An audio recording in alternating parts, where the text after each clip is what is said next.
Misalnya seseorang bertobat. Dulu umatnya Nabi Musa ada yang menyembah anak sapi, ijel itu. Harus tobat. Itu tobatnya ekstrim betul. Kalau tobat sekarang kan cukup istighfar sama istighosah. Kalau dulu enggak, liyak tulal bari umingkum al mujrima, yang terbebas dari dosa menyembah anak sapi, membunuh yang terlibat atau pernah menyembah anak sapi. Makanya ayatnya apa? Fatubu ila bari'ikum faqtulu anfusakum.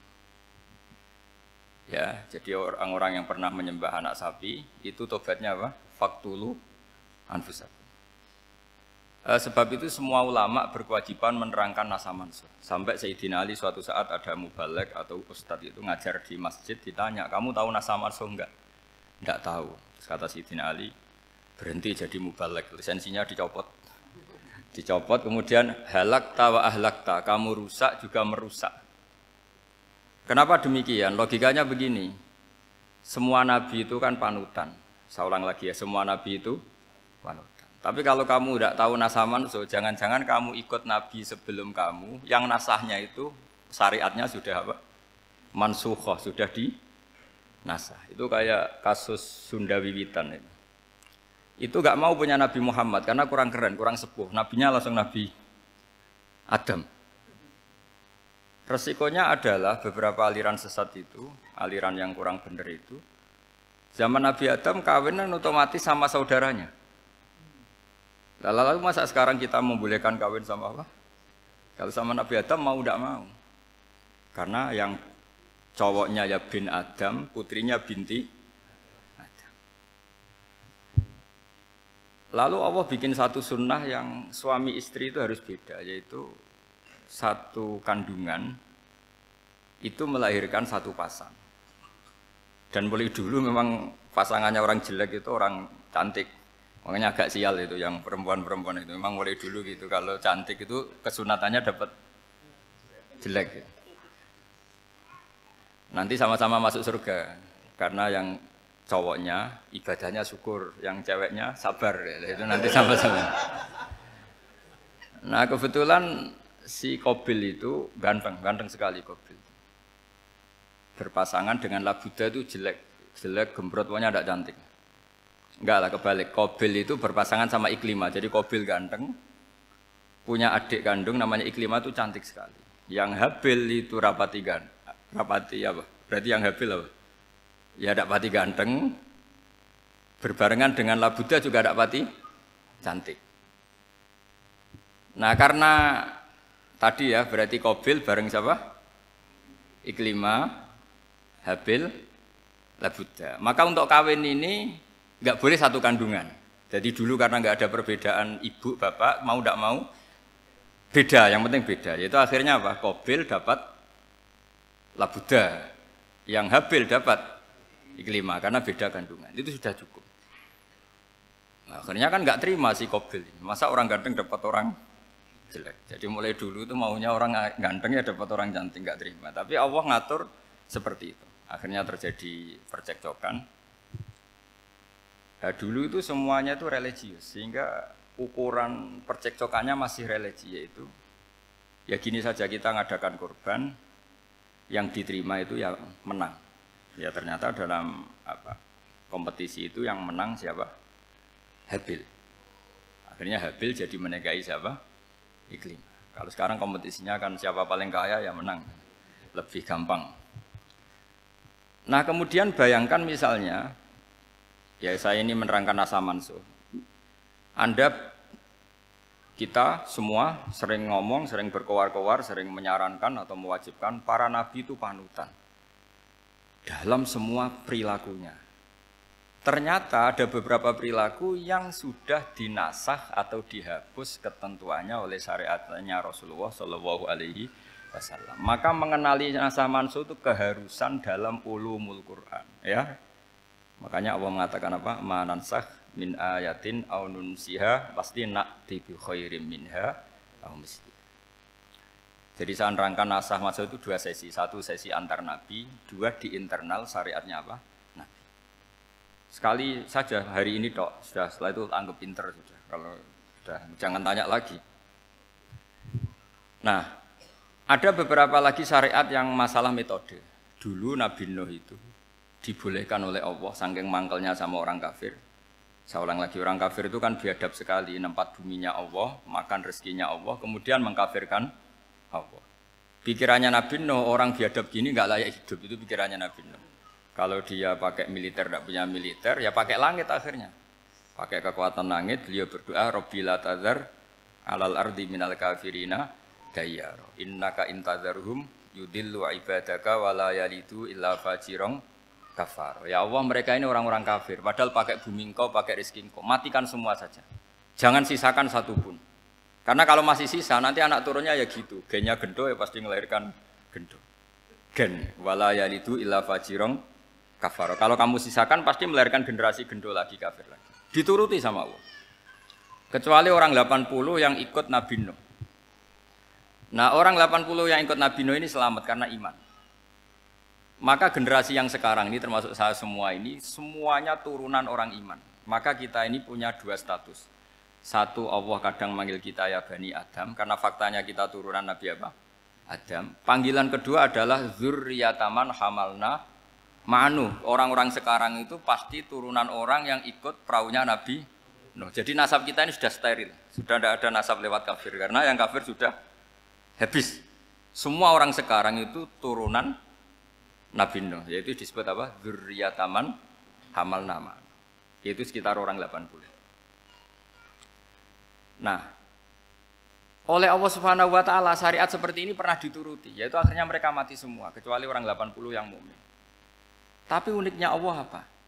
Era Rasulullah sallallahu alaihi wasallam, nabi kita Nabi Muhammad itu diutus rahmatan lil alamin. Ketika Nabi didustakan, diusir, disakiti, malaikat gunung, beberapa malaikat yang ahli adab spesial eksekutor lah kira-kira gitu. Muhammad, kamu bilang saja ke saya, kalau kamu ingin orang-orang Mekah Bujal CS, saya hancurkan. Tapi apa kata Nabi? Saya berharap kalau mereka belum iman, anak cucunya iman. Karena bagaimanapun sperma ya atau calon bayi atau calon keturunan itu kan ada fi aslabir rijal atau fi zuhurir rijal. Jadi kalau dalam ilmu agama itu gen manusia itu disimpan di zuhurir rijal di punggung lelaki. Nanti dipindah ke arhamin nisa. Logikanya gini. Ini dengerin ya. Logikanya gini, misalnya Abu Jahal itu di situ ada orang namanya Ikrimah, itu anaknya Abu Jahal, itu orang mukmin. Akhirnya ya jadi orang alim. Abu Lahab itu di rahimnya di punggungnya ada perempuan namanya Darrah, akhirnya juga orang mukminah. Saya berikan contoh. Khalid bin Walid itu anaknya Walid. Walid itu musuh besarnya Rasulullah, tapi di punggungnya ada orang bernama Khalid. Ini dengerin. Nah di punggung ini kira-kira Allah sudah tahu apa belum? Jawabannya sudah tahu. Artinya kalau ini mati atau kamu bunuh, kamu sebenarnya nggak bunuh orang kafir saja, bunuh calon orang mukmin yang sekarang masih bersemayam di punggungnya orang-orang kafir. Jadi bisa saja orang yang sedang kafir itu ada sekian calon generasi yang suatu saat mukmin. Itu syariat yang diajarkan ke Rasulullah SAW. Karena kasefnya Nabi, kasef itu satu kondisi di mana seorang Nabi itu dipertontonkan sesuatu yang nggak kelihatan. Itu dalam bahasa Arab kasef atau mukasyafa. Nabi dipertontonkan ternyata banyak orang kafir yang di punggungnya itu ada calon generasi mukmin atau muslim. Akhirnya Nabi nggak berani. Jangan bunuh. Mungkin bapaknya ada iman tapi anaknya iman. Betul, Abu Jahal punya anak Ikrimah, Abu Lahab punya anak Darrah, Walid punya anak siapa? Khalid. Itu mirip seperti kita, bapak era sholat, anak ETPK sholat, akhirnya bapaknya katut sholat. Banyak nggak di Indonesia, bapaknya tidak bisa baca Quran, anaknya hafid. Nah, itu kalau bapaknya kamu habis, tidak ada yang meselin. Makanya biarkan hidup saja. Nah, artinya gini, andaikan tidak ada ulama yang menerangkan nasa mansuh, dikira syariat Nabi Nuh itu abadan mu'abbadat, selamanya lama. Sehingga main teror sama orang kafir sah berdasar Nabi Nuh, padahal kita sudah ganti Nabi, yaitu syariatnya Rasulullah SAW. Masyhur itu ketika Nabi ngendikan, Saya tidak minta mereka dihukum, tapi ya Allah saya minta Allah mahdi qaumi fa innahum layak lamun. Mereka kafir itu karena tidak tahu. Sehingga ada periode. Loh kalau perang itu beda, perang itu konteksnya duel, itu tidak harus sama Abu Jahal, Abu Lahab. Ada penjahat mau bunuh kamu wajib perang enggak? Wajib. Penjahatnya meskipun muslim apa harus kafir? Meskipun muslim. Maka kata ulama fikih sebetulnya perang duel itu bukan syariat muslim sama kafir tok. Masih muslim sama muslim, misalnya ada orang mau merkosa istri kamu, terus dia pamit gini, saya muslim loh, beri hak loh. Enggak bisa. Saya penjahat loh, muslim, jadi kamu enggak boleh merangin saya, ngelawan saya kan muslim. Enggak bisa, tetap harus dilawan. Makanya kata ulama-ulama fikih, pertarungan sama musuh itu tidak harus sama orang kafir. Orang muslim pun yang mengganggu kehormatan kita, misalnya mau merkosa istri Anda, itu harus dilawan. Makanya Nabi ngendikan mangkutila duna mali fahuwa syahid, mangkutila duna harimi fahuwa syahid. Orang yang mati karena membela kehormatan keluarganya atau hartanya, maka dia mati syahid. Dan penjahat yang mati ini muhaddarun damu, diabaikan sehingga enggak kena kisos, membunuhnya enggak kena. Misalnya ada penjahat mau bunuh kamu duel menang. Kamu enggak kena kisos karena ini muhaddarun damu, diabaikan kehormatannya. Padahal dia muslim, apa? Muslim. Ini perlu. Jadi ini mengaji ini agak jelimet tapi gampang. Kan kalau paham enggak paham selesai, jadi yang enggak baca selesai itu. Sehingga kalau enggak ada nasa mansuh, maka orang selalu berpikir, pokoknya yang penting ikut Nabi. Nah itu bahayanya kalau Anda tidak tahu detail, jangan-jangan syariat yang kamu ikuti itu syariat yang sudah berstatus mansukhoh, telah dicabut. Dan itu banyak. Makanya kata Sayyidina Ali ketika ada orang ngajar gak tahu nasa mansuh, halakta wa ahlakta, kamu rusak dan merusak orang lain. Seperti tadi pernah ada kawin itu satu turunan, yaitu era Nabi Adam. Masa kita sekarang kawin sama satu turunan, kan gak mungkin. Ya kan, pernah ada membumi hanguskan orang kafir, yaitu syariatnya Nabi Nuh, itu dihapus oleh syariatnya Nabi Ibrahim dulu. Yaitu Nabi Ibrahim menghentikan apa? Faman tabi'ani fa innahu minni wa man asani fa innaka ghafurur rahim. Ya, kalau orang ikut saya ya Allah ya pasti golongan saya. Kalau yang masih maksiat, masih balelo, saya berharap engkau ampuni. Akhirnya banyak orang kafir tobat. Coba era Rasulullah itu semua orang kafir Mekah itu kafir. Nabi belum wafat. Itu sudah ada 114.000 mukmin semua.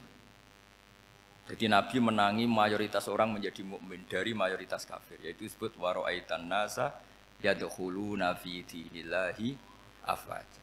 Andai kan Nabi Muhammad pakai syariatnya Nabi Nuh, bisa enggak mengislamkan orang sebanyak itu? Enggak bisa kan? Maka ini penting mengenali nasa mansuh. Jadi periode cara wong Jawa maksud no tuntas. Robila tadar itu, pasot tuntas itu, menghabisi itu habis di periode Nabi siapa?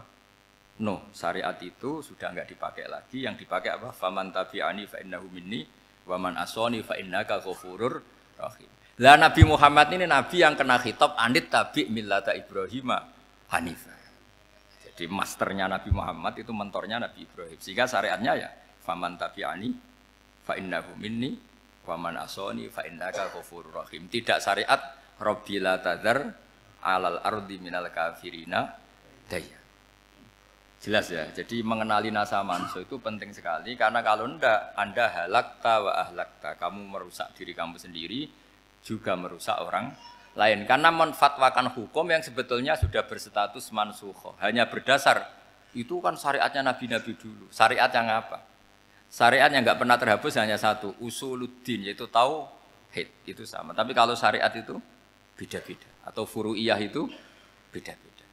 Yaitu tadi saya beri contoh era Nabi dulu kalau ada pakaian najis dipotong, dibuang. Era Nabi Muhammad dicuci. Orang kafir dihabisi oleh langit. Era Nabi Muhammad enggak boleh, bahkan didoakan Allahumma mahdi qaumi fa innahum la ya'lamun.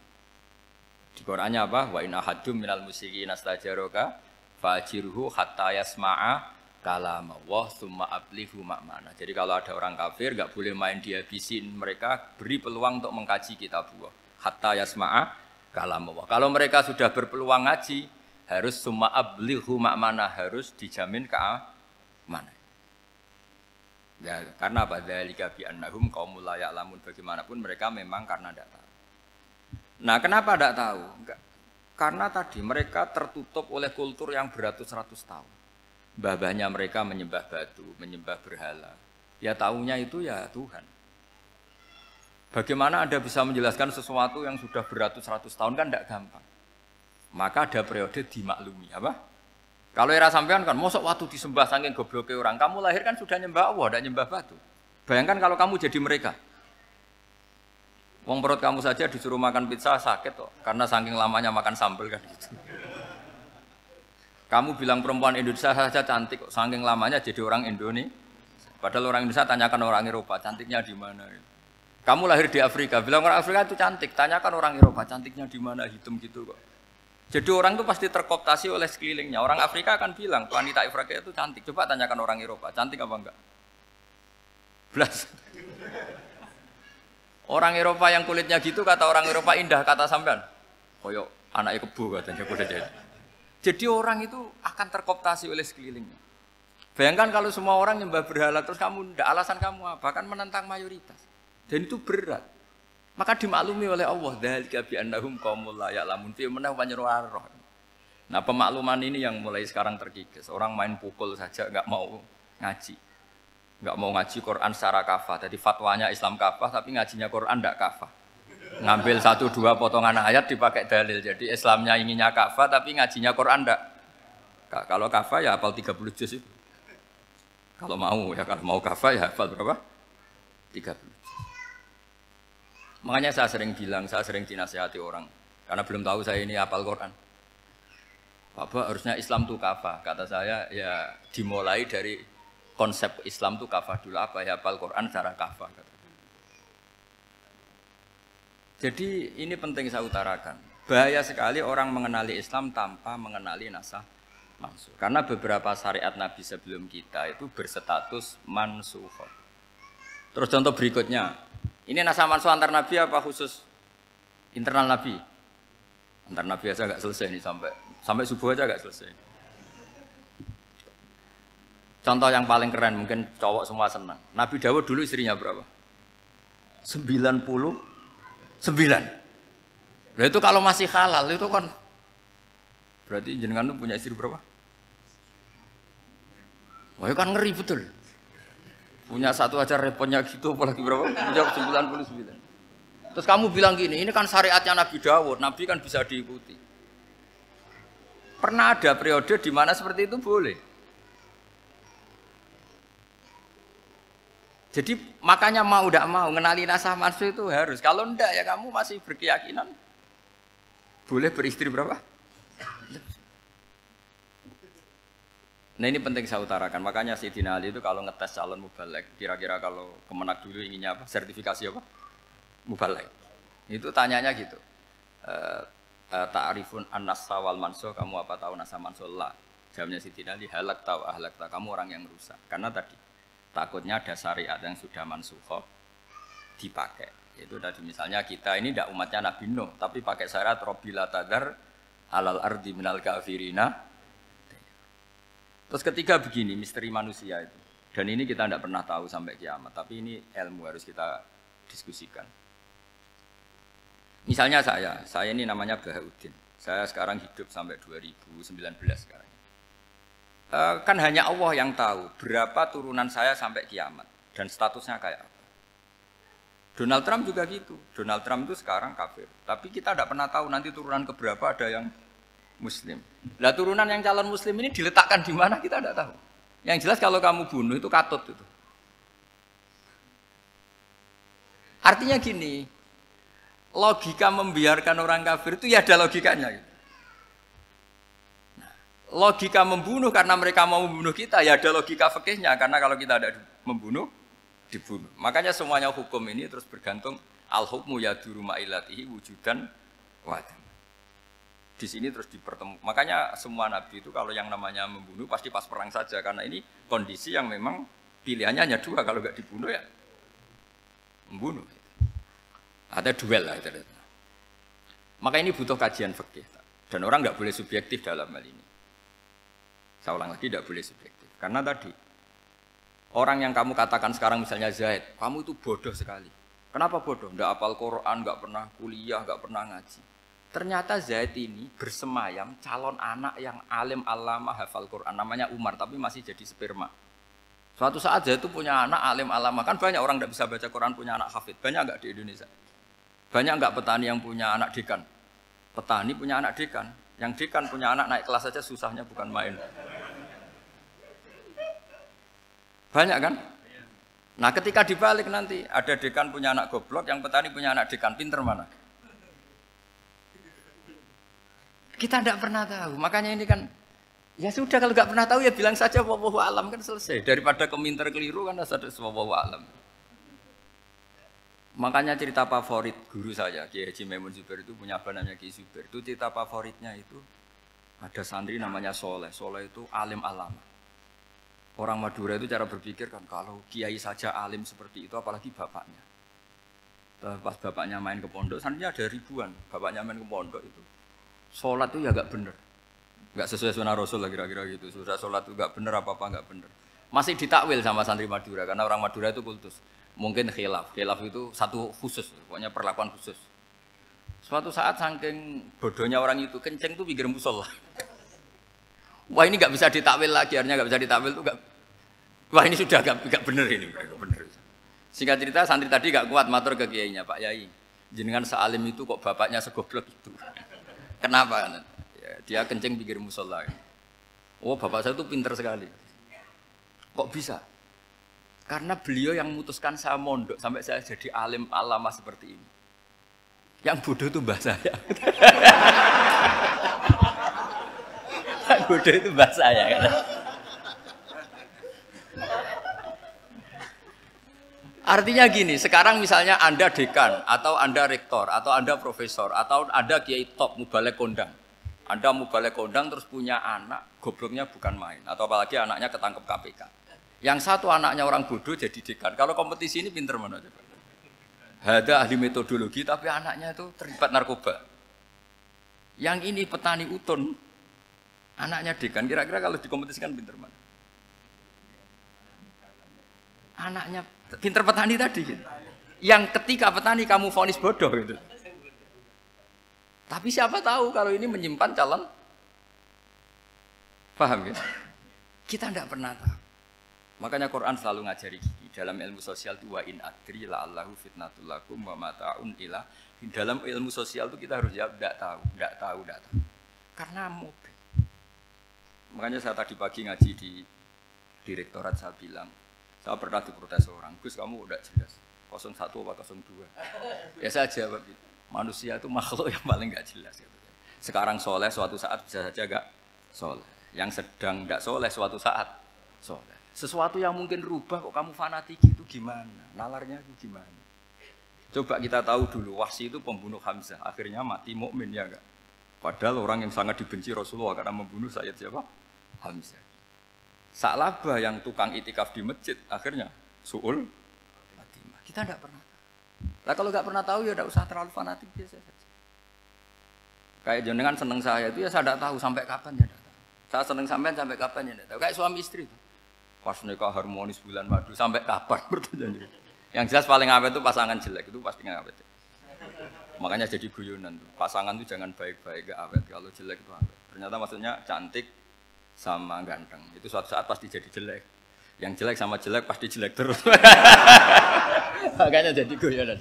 Kalau pasangan jelek itu awet katanya. Tapi kalau pasangan baik, ternyata baik wajahnya itu pasti gak awet. Suatu saat pasti jelek, tapi yang jelek awet, karena mulai dulu ya jelek sampai gitu. Awet jeleknya maksudnya bukan. Ya jelas ya, jadi saya mohon sekali ini ilmu. Sampai ndak urusan, ini bukan urusan cocok ndak cocok, tapi ilmu. Ilmu harus kita dengar bahwa syariatnya para nabi itu yang sifatnya furu'iyah, tidak usuliyah, tidak tauhid itu potensi rubah. Sehingga mengkaji nasab manusia itu satu keharusan seorang ulama. Makanya setiap ada syariat nabi, hal hadis syariah mu'abbadah amla, mansukhoh amla. Karena potensi itu tinggi. Kita tahu dulu semua nabi sholat menghadap apa? Baitul Maqdis. Era Rasulullah dipindah ke Ka'bah. Tapi kalau kamu katakan total Baitul Maqdis ya tidak juga. Nabi Ibrahim mulai dulu madhabnya ke Ka'bah. Tapi kalau Nabi Musa ke Baitul Maqdis. Terus kamu bilang ini 01, 02 ya ada memang syariat jadi sesuatu yang furu'iyah. Nah, kenapa ini furu'iyah? Jawabannya sederhana. Ketika seseorang menghadap Ka'bah itu menghadap batu apa menghadap Allah? Allah. Ketika menghadap Baitul Maqdis hakikatnya menghadap Allah apa menghadap Baitul Maqdis? Allah. Maka menghadap Ka'bah itu sebenarnya masalah furu'iyah. Yang masalah usuliyah adalah inni wajjahtu wajhiya lilladzi fataras samawati wal ardh. Yang permanen adalah menghadap Allah Subhanahu wa taala. Cuma secara prosedur syariatnya secara zahir menghadap Ka'bah. Maka potensi rubah karena ternyata itu furu'iyah. Untuk kiblatnya itu furu'iyah. Yang permanen adalah menghadap ke Allah Subhanahu wa taala. Ini penting ya. Jadi terus sekarang masih antar nabi apa di internal nabi? Ini sudah mau selesai waktunya, sudah habis ini. Internal. Ini sudah selesai ini sudah pas ini. Mohon maaf ya. Wah. Jam ini sudah. Sampai mana tadi? Diteruskan apa enggak? Sudah ya, sudah kayaknya sudah. Biar kelihatan cerdas terus. Sekali pertemuan sudah pinter gitu. Berapa? Setengah jam sudah pinter. Yang internal Nabi apa antar Nabi? Internal ya, sudah sekarang ke internal. Kalau internal lebih banyak lagi contohnya.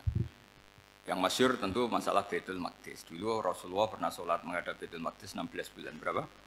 16 bulan, kila 17. Pokoknya khilafnya hanya 16 dan 17. Kalau ada bilang 10 bulan berarti gak pernah ngaji khilafnya. Karena khilafnya itu hanya 17 sama 16. Akhirnya sama Allah diminta, disuruh menghadap ke Ka'bah.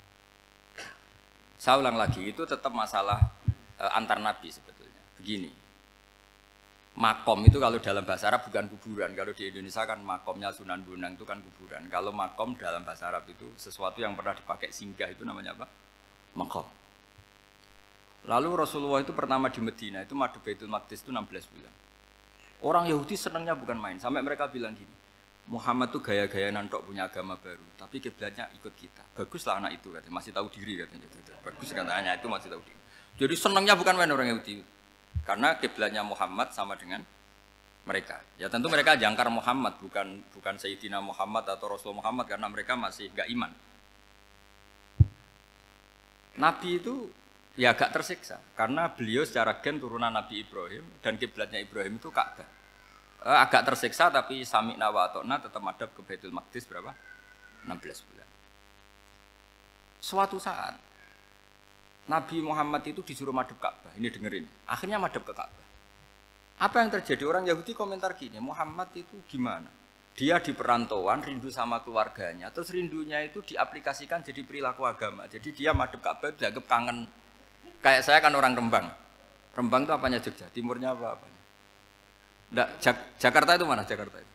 Barat sana ya. Ibaratnya saya orang Jakarta, terus merantau di Jogja. Dulu kiblatnya itu menghadap ke timur. Terus ketika madhab ke barat kata sampean, wah itu padunya kangen apa? Keluarga. Juga kurang ajar orang Yahudi. Jadi orang Yahudi itu memang paling pinter bully. Makanya kalau sampean tukang bully itu ya agak-agak ya enggak. Saya enggak ngomong agak ya pokoknya agak-agak itu. Ya. Pinter bully orang Yahudi. Makanya enggak ada orang debat sepinter orang Yahudi. Yang bisa ngalahkan hanya Tuhan itu. Orang Yahudi yang bisa ngalahkan hanya Tuhan. Lalu Sayyidina Ali orang paling terkenal cerdas. Itu kalau sama orang Yahudi itu pusing. Karena ya apa logikanya itu? Saya beri sekian contoh. Ada orang Yahudi tanya gini, Muhammad, kalau kambing mati itu yang bunuh siapa? Ya Allah, mati langsung itu.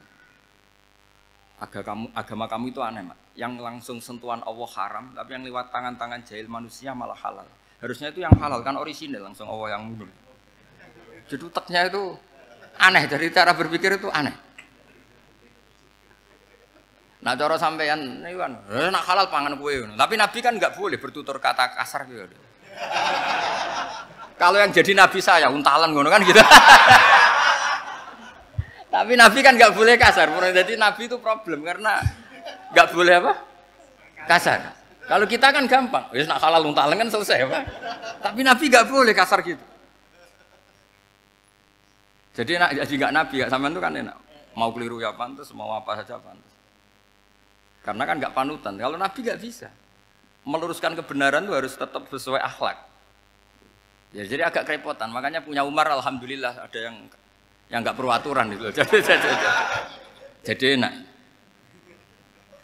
Jadi ya itu memang aturannya harus itu. Coba Nabi itu perang tapi nggak boleh bunuh. Kayak apa susahnya? Beliau jadi sasaran tembak tapi nggak boleh bunuh. Kalau sahabat kan enak, duel, relax, santai, bisa tarung. Kalau Nabi nggak boleh. Makanya Nabi meskipun ikut perang terus nggak ada sejarah orang yang dibunuh. Ya, hanya satu peristiwa itu pun dibaca orang kafir, ditangkis Nabi, pedangnya kembali ke dia mati. Tapi nggak ada yang Nabi. Karena Nabi kalau pembunuh nanti itu terus kayak pendekar kan, susah juga punya Nabi kok. Habis perang misalnya Nabi tanya, Muhammad habis serang berapa? 1000. Ya repot juga punya Nabi mantan apa? Pembunuh, meskipun yang dibunuh orang kafir. Tapi kan kayak apa ya? Fitrah manusia itu akan menolak kepemimpinan orang yang gitulah pokoknya nggak bisa diterangkan itu. Makanya Nabi itu nggak pernah bunuh, meskipun kayak apa musuhnya, tapi nggak pernah bunuh. Untungnya di sekeliling orang-orang yang tadi. Jangan bilang itu suka bunuh ya, pokoknya perang gitu ya. Perang dengan bunuh itu beda loh. Kalau perang itu fair apa? Fair. Sampai mana tadi? Nabi Ibrahim ya tadi. Makom tadi saya ulang lagi. Nabi Muhammad menghadap ke Baitul Maqdis itu hanya Allah nuruti. Ini loh Nabi betul. Tahu betul bahwa di antara syariat adalah Baitul Maqdis karena semua nabi pernah berkiblat Baitul Maqdis. Tapi Nabi ketika menghadap ke Ka'bah, Nabi juga dibilangin sama Allah. Ini loh syariat yang benar karena Ka'bah juga kiblat sing a'taku, lebih tua ketimbang Baitul Maqdis. Maka disebut Ka'bah Atiqah. Ilal Baitil Atiq. Kalau Quran bahasakan Ka'bah apa? Wal yatawafu bil Baitil Atiq. Atiq itu tua sekali. Ya sudah. Ketika berstatus tua itu orang Yahudi seneng, mergo roh kelirune Muhammad. Mereka nantang, Muhammad ayo debat terbuka. Nabi rawuh. Bagaimana Anda bilang Ka'bah itu kiblat tertua? Wong Ka'bah itu pertama yang menghadap sana itu ya kamu. Semua nabi menghadapnya ke Baitul Maqdis. Terus Nabi Muhammad mulai berargumentasi ilmiah tadi. Enggak, Ka'bah itu kiblatnya Ibrahim. Jadi Ibrahim dulu itu yang mulai dulu kiblatnya itu di Ka'bah. Terus orang itu tanya, buktinya apa? Terus dijawab, fihi ayatum bayinatum maqam Ibrahim. Ternyata di situ ada jejak kakinya Nabi Ibrahim, yaitu batu yang diinjak beliau ketika bangun Ka'bah. Itu argumentasi ilmiah. Lah barang orang Yahudi kehilangan ilmu itu gobloknya orang Yahudi. Makanya yang bisa mengalahkan Yahudi hanya Allah Subhanahu wa taala. Wong Ibrahim saja golongan kita, pengikut kita. Ibrahim itu pengikut Yahudi. Wah, itu Nabi mulai senyum-senyum, mulai tertawa-tawa. Wah, itu goblok orang terdidik. Karena itu ibaratnya kayak kamu bilang Soekarno itu pengagum Puan Maharani. Kira-kira seperti itu. Soekarno itu pengikut Puan. Karena Yahuda itu Yahuda bin Yakub bin Ishak bin Ibrahim. Saya ulang lagi ya, nasabnya Yahudi apa? Yahuda bin Yakub bin Ishak bin Ibrahim. Jadi Ibrahim itu mbah keempat dari Yahuda. Tapi karena mereka kalah debat, Ibrahim itu pengikut Yahudi, itu sama dengan bilang apa? Soekarno itu pengikut Puan Maharani. Itu kan jadi aneh. Atau Gus Dur pengikut Mbak Yeni, atau Basim Asari pengikut Mbak Yeni, itu kan aneh. Wah, akhirnya sama Allah diingatkan. Makanya ada ayat ha antum haula hajatum fi malakum bi ilm falimatu hajuna fi ma laysa lakum bi ilm. Perjanjian debat ini semuanya harus ilmiah. Tapi kenapa perdebatan Anda malah ndak ilmiah? Sebenarnya orang Yahudi iftadohu, malu semua. Wah, semuanya Muhammad itu satu-satunya kekalahan orang Yahudi. Tapi ayat-ayat seperti ini itu enggak populer. Ayat ha antum haula'i hajastum fi malakum bi ilm falimatu hajuna fi ma laysa lakum bi. Jadi Islam betapa hebatnya Islam. Kalau debat harus ilmiah. Dan Kanjeng Nabi menantang, ini perjanjian kita debat ini ilmiah. Kenapa sekarang jadi tidak ilmiah? Yaitu kamu mengatakan Ibrahim itu pengikut Yahudi. Padahal Ibrahim dengan Yahudi itu dulu Ibrahim. Ya mat kalah mat. Tapi tetap ra Islam. Tapi nah, makanya terus Ka'bah dibuktikan ketuaannya lewat apa? Fihi ayatum bayinatum maqamu Ibrahim. Itu bukan makom kuburan. Karena makamnya Nabi Ibrahim tetap Hebron, tembuhne Palestina. Kira-kira itu Palestina. Jare Israel yo ning Israel, mbah menang di. Jare ning Israel yo ning Israel, jare Palestina ning. Saya pernah ziarah ke sana di Hebron. Di makamnya Nabi siapa? Ibrahim. Jadi jelas ya. Jadi nasa mansuh itu ketentuan yang dikehendaki Allah Subhanahu wa taala untuk menguji loyalitas manusia, menanggalkan semua akalnya. Makanya saya mohon sekali siapapun yang ngaji saya dimanapun, sekali-kali manusia itu harus menanggalkan akalnya. Sekali Anda pakai akal, maka Anda akan ingkar dengan nasa mansuh. Nasa mansuh itu hukum yang direvisi, yang dibatalkan. Makanya orang Yahudi lagi-lagi pinternya orang Yahudi. Merovokasi orang-orang yang Islamnya belum kuat, diprovokasi gini. Ungzuru ila Muhammadin tahayyara fi din yukhillu yauman wa yuharrimu ukhra. Lihat itu Muhammad, dia kebingungan cara beragama. Kadang bilang A, besok bilang B. Jadi nasa mansuh dianggap satu bentuk kebingungan. Gak kurang ajar tapi. Akhirnya sebagian orang yang murtad. Makanya nasa mansuh itu satu peristiwa yang menjadikan banyak orang murtad. Karena diprovokasi orang Yahudi bahwa itu bentuk kebingungan Muhammad. Akhirnya terus saya qulu sufaha minan nasi ma wallahum an qiblatimul lati kanu alaiha. Nah, kelirunya orang Yahudi adalah ternyata nasa mansuh yang dipilih Rasulullah itu semuanya ada di Taurat dan Injil. Termasuk di Taurat dan Injil disifati dan Nabi yusolli ilal qiblatin, bahwa Nabi ini akan bersolat dengan dua kiblat. Makanya tetap ditantang. Kul fa'tu bitaurati fatluha in kuntum shadiqin. Kalau kamu tidak percaya bahwa saya ini orisinil, ayo bareng-bareng mengkaji Taurat. Tapi mereka tidak siap mengkaji Taurat. Karena Taurat semuanya mendukung Rasulullah Muhammad SAW. Fatluha in kuntum shadiqin. Makanya ini penting sekali ngaji. Jadi perdebatan itu macam-macam. Dan itu pinternya orang Yahudi. Ungzuru ila Muhammadin tahayyara fi dini yukhillu yauman wa yuharrimu ukhra. Ini penting sekali. Makanya nasa mansuh itu uji loyalitas. Itu Imam Malik kalau mencontohkan ke Imam Syafi'i. Saya berisikan contoh fikih. Ini saya melanggar waktu ini. Ini sudah berapa? Saya yang tidak mengesahkan diri saya. Ya misalnya ini ya, ini kertas saya bawa ya, ini kertas saya bawa. Terus ini tak kasih uang misalnya, uang 100.000. Atau kalau contoh Imam Syafi'i dulu dididik Imam Malik begini. Ya Syafi'i, kalau kamu punya 2 budak, 2 pembantu, kalau dulu kan masih ada budak, 2 pembantu lah kira-kira. Seneng mana, yang cerdas sama yang goblok? Seneng yang cerdas. Kalau yang nurut sama yang bantahan, seneng yang nurut. Lah yang nurut itu yang goblok. Makanya tinggal dibalik saja. Kamu tak beda ya. Seneng mana punya istri yang cerdas apa yang goblok? Coba jawab. Atau ibu-ibu, mbak-mbak ini, seneng mana punya suami yang cerdas atau yang goblok? Kalau cerdas gak bisa diakali, tapi goblok nurut tapi ya kadang di sini kan dengan sini. Nah, itu kan antar manusia. Masalahnya kita menghadapi Allah Subhanahu wa taala yang semua kita pasti bodoh. Kita menghadapi Allah Subhanahu wa taala yang semuanya kita pasti bodoh. Allah jelas ngendikan wa kanal insanu dzaluman jahula. Manusia itu banyak dolimnya. Dolim itu sifat mubalaghah. Kalau orang dolim sekali dolim, kalau sering zalum, kalau jahil biasa jahil, kalau banget jahili jahul. Bahasa Arab kan gitu memang. Ghafir, pengampun biasa. Kalau ghafur selalu mengampuni. Syakir, makanya sifatnya Allah Ta'ala ikut wazan fa'ul semua. Ghafur, syakur. Atau diikutkan wazan fa'al. Kalau goblok biasa jahil, goblok banget jahal kan itu.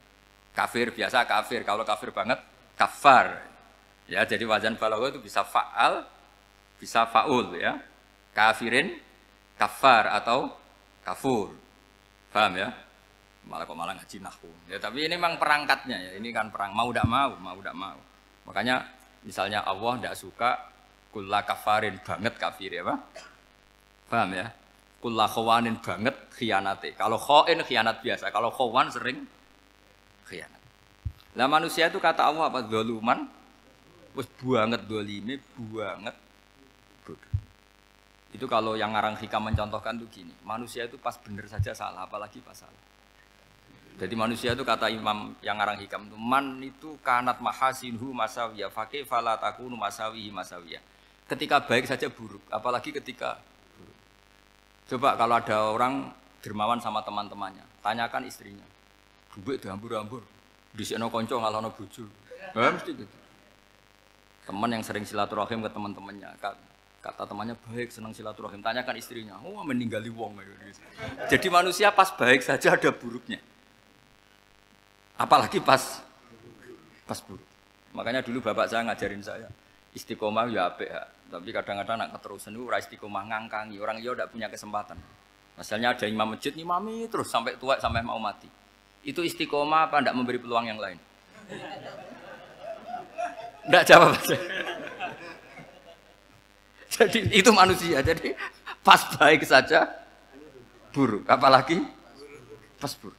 Kayak saya gini di sini ngajar baik, tapi saya ada ndak sopannya harus di atas. Padahal banyak orang sepuh, ada Pak On, ada beberapa yang kan terpaksa nggak sopan. Tapi sampean yang nyuruh, berarti sampean yang dosa. Kemarin-kemarin saya minta di bawah supaya ganjaran saya utuh, ini gara-gara begini ganjaran saya ini agak terkredit terdebat itu karena itu. Saya teruskan. Jadi manusia itu punya sisi itu karena manusia itu dzalum dan jahul. Wa kanal insanu dzaluman. Problemnya ini ngadepi Allah yang selalu pinter, yang kita selalu bodoh. Misalnya gini, kamu ditanya Allah.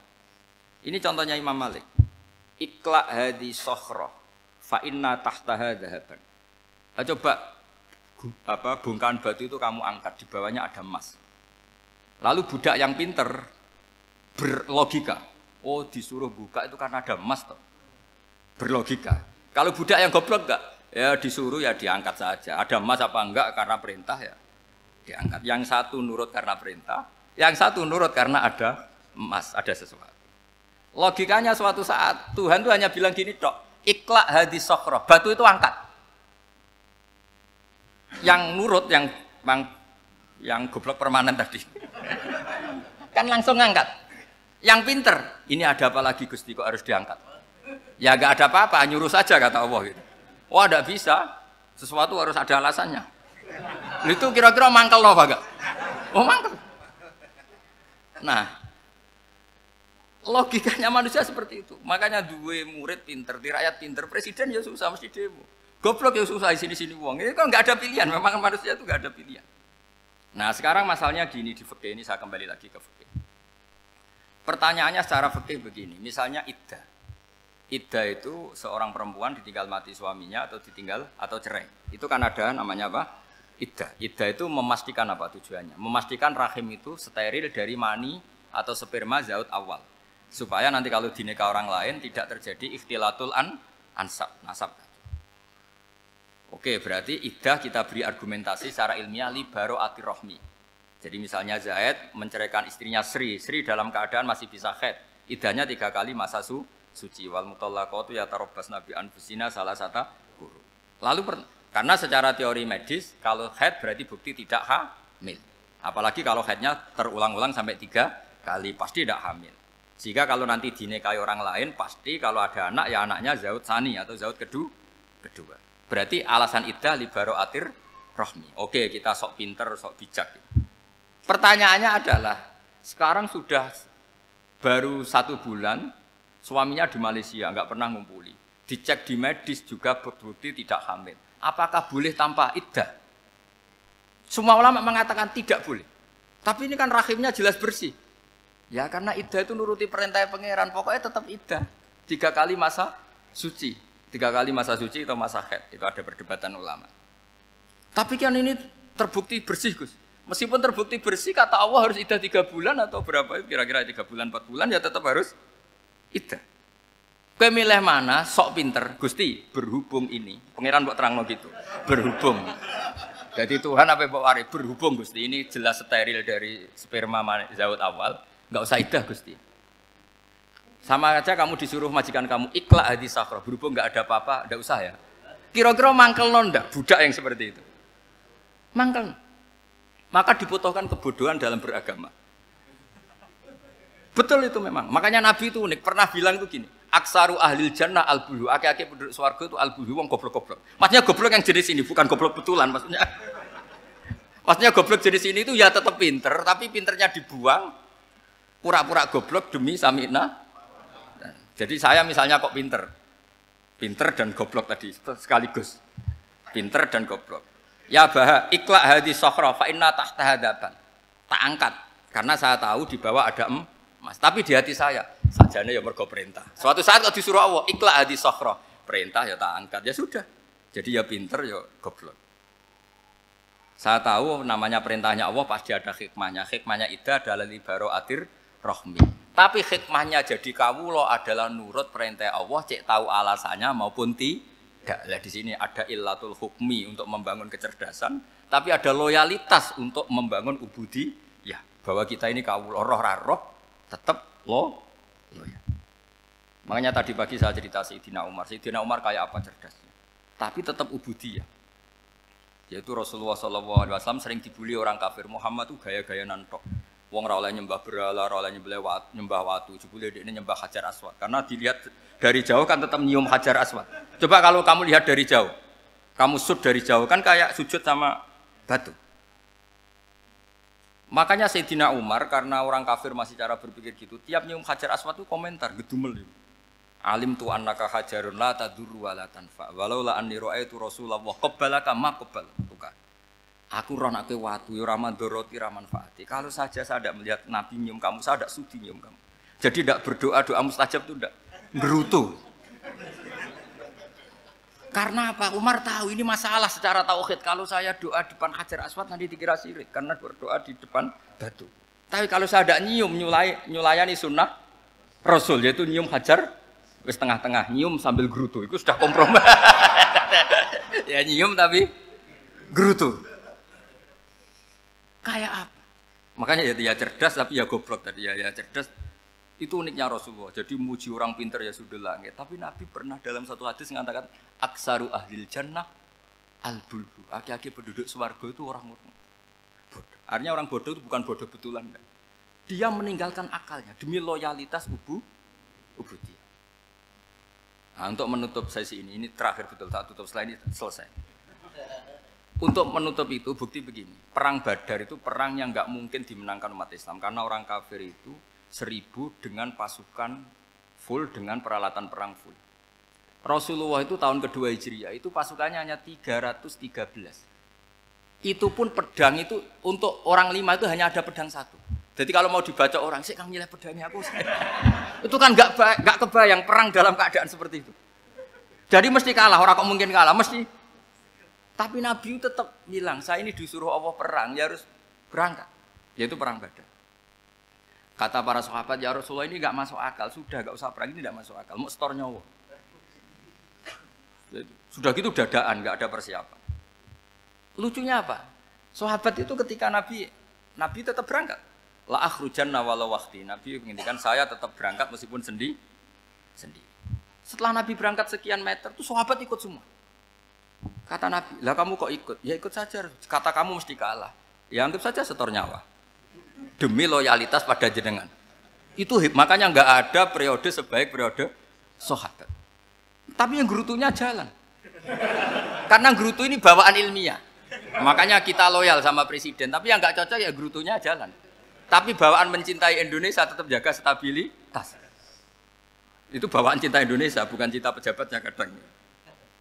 Gerutunya jalan, tapi bawaan loyal sama Indonesia tetap mengaku.